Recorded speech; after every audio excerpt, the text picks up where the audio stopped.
In the late 1700s, famed naturalist William Bartram wrote about his explorations in the southeast. The book was called Bartram's Travels, and in one account he speaks of the alligator as being a terrible monster. I quote, "Clouds of smoke issue from his dilated nostrils. The earth trembles with his thunder." Pretty dramatic stuff. After all, this was the New World. Just look at all the early illustrations of wild monsters and serpents that the explorers used on their maps. We know today those didn't exist, but to those men roughing the open seas for weeks and months on end, seeing a great white shark or octopus may have appeared dragon-like. So when you think about a sea serpent in the Savannah River just downstream from Augusta, Georgia in the early 1800s, you take it with a grain of salt, right? Or was there something more? It was written about in the local paper, the Augusta Chronicle, on both September 5th and 9th of 1820, and again in 1888.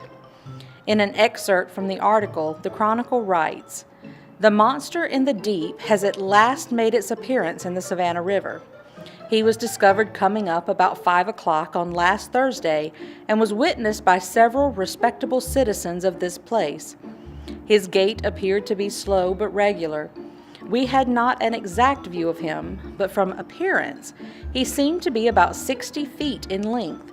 His head appeared to be about 6 feet in circumference.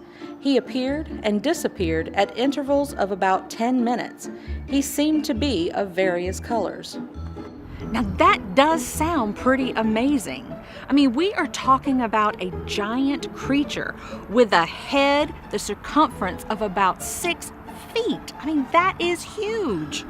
And then, a few days later, the headlines reported that the creature had been captured.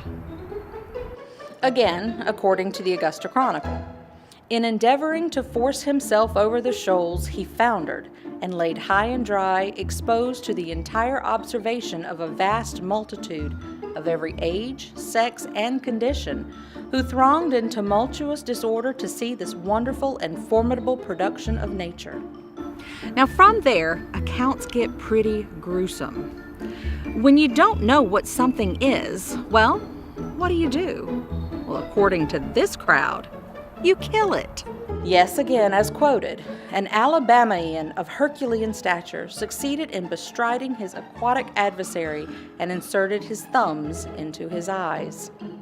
So, what was this creature coming up the Savannah River? We may never truly know. Some say it was a giant sturgeon, others a huge herring. During this period of time, it could have been anything. Well, except a sea serpent. Whatever this creature was, it took its mystery with it. Thanks for watching. We'll see you next time on Stories, Secrets, and Sagas.